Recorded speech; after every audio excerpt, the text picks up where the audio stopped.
A refuge for Russians and Ukrainians, Bali rethinks its open door policy. For most of last year, thousands of Russians and Ukrainians flocked to the Indonesian island of Bali to escape the war.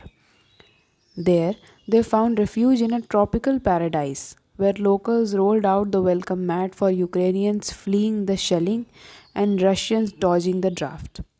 Then, a Russian influencer scaled a 700-year-old sacred tree naked. After that, a Russian street artist painted an anti war mural on a private house, and a Russian teenager was caught vandalizing a school.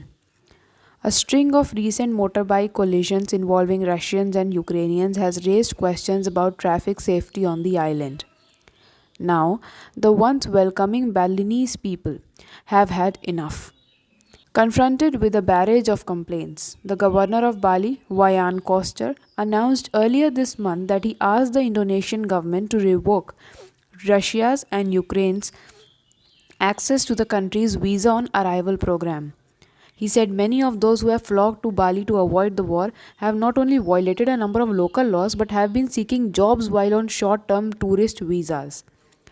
The Balinese people have long endured badly behaved tourists in mostly isolated incidents. Now they complain regularly of half naked foreigners riding motorbikes and desecrating objects that are considered sacred on the predominantly Hindu island. It's like they live in a bubble and they don't care about what's outside the bubble, said Vayan Pardika, 33, a Balinese tour guide for a hotel. For them, it is okay to be half naked with only a bikini and driving around without a helmet.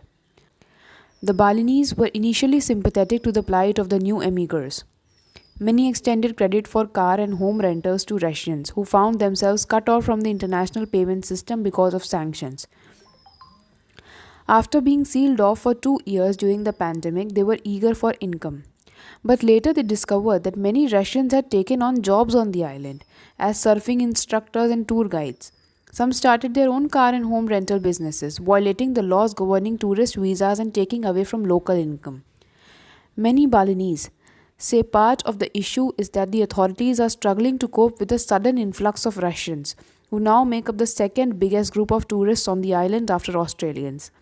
Last year, 58,000 Russians and 7,000 Ukrainians visited Bali.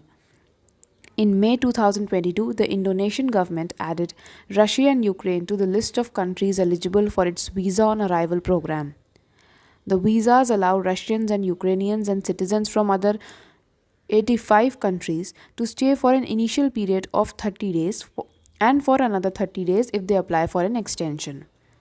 Bali's tourism agency said it would put up signs in English, Russian, and Ukrainian next week, urging tourists to follow common sense rules. Do not post vulgar pictures to social media, read one poster. Confine skimpy beachwear to appropriate venues. Offenders it warned would face large fines and deportations.